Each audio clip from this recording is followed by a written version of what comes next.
days later, they made funeral plans. The family. 3 days later, a mother had to bury her son.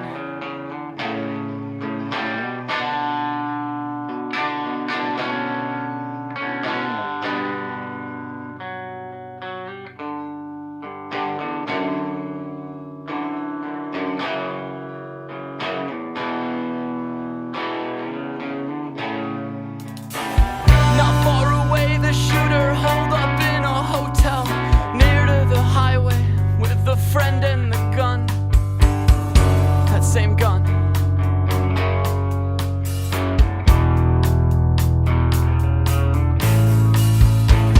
He fled immediately, but was identified by witnesses. His picture on TV, only 20 years old. They called him Grandpa. He was older than the others by a year, maybe two, and he was safe for a while until somebody saw him there.